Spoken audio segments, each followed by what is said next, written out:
चैतन्य के 20 भाग 1। सच्चा आत्म साधन वही है जो हमारी दृष्टि को बाहरी अस्थायी चीजों से आंतरिक शाश्वत चीजों की ओर मोड़ता है। प्रसाद भारद्वाज। हमारी आत्म साक्षात्कार की यात्रा इस समझ से शुरू होती है कि जिन उत्तरों की हमें तलाश है वे बाहरी दुनिया में नहीं बल्कि हमारे आंतरिक अस्तित्व में है। बाहरी दुनिया अपनी सभी अद्भुतताओं और शक्तिशाली घटनाओं के साथ अस्थायी है। पर्वत घुल जाते हैं, तारे विस्फोट करते हैं, सभ्यताएं उभरती है और गिर जाती है। ये घटनाएं चाहे जितनी महत्वपूर्ण लगे वे प्रकट होती है, कुछ समय के लिए रहती है और फिर अंततः गायब हो जाती है। प्रकृति में कुछ भी शाश्वत नहीं है। सिर्फ बाहरी घटनाएं ही नहीं बल्कि हमारे अनुभव भी अस्थायी होते हैं।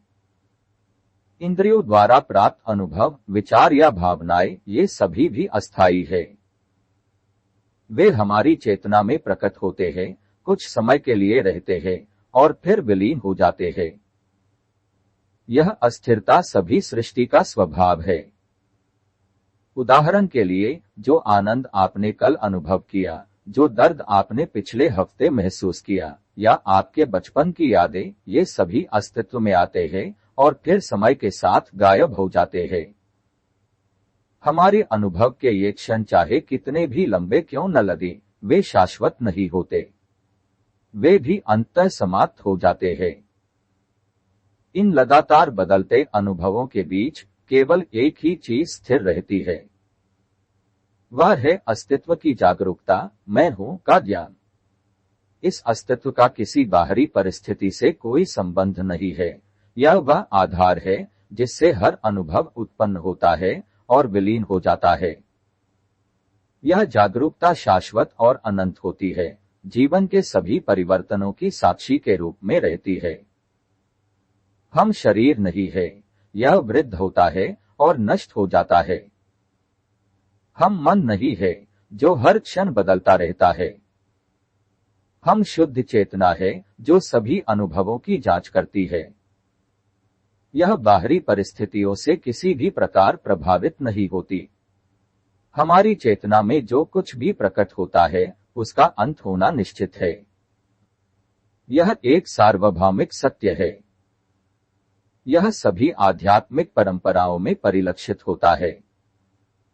मन में उठने वाली भावनाओं से लेकर दुनिया की हर चीज परिवर्तन और विनाश के नियमों के अधीन है।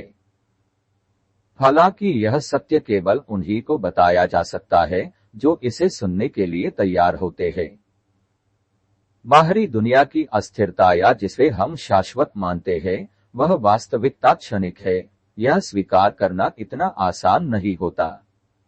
हर कोई इस क्षणभंगुरता को स्वीकार करने के लिए तैयार नहीं होता।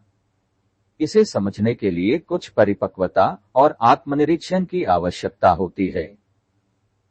जो इस बात को समझते हैं, वे आत्मा की आंतरिक उपासना में लीन हो जाते हैं।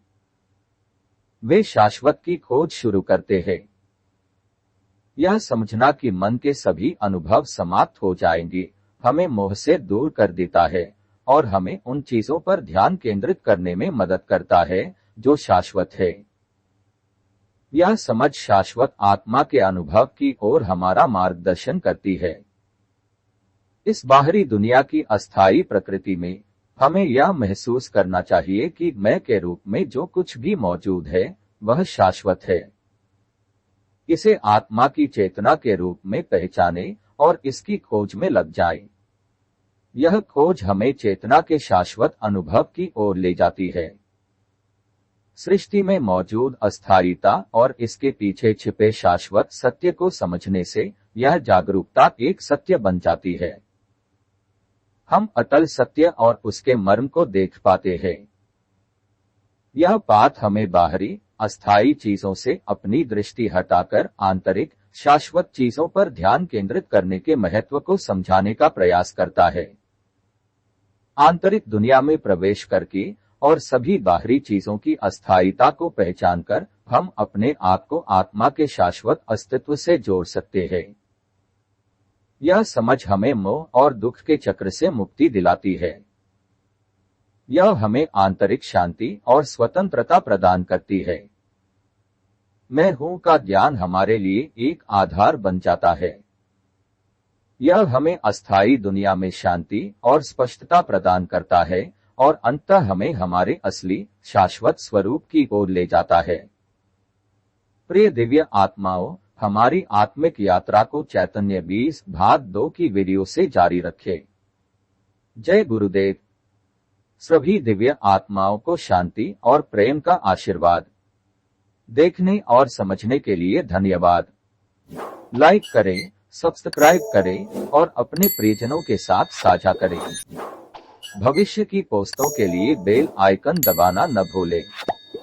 भविष्य के वीडियो के लिए चैतन्य विज्ञान आध्यात्मिक ज्ञान यूट्यूब चैनल पर बने रहें।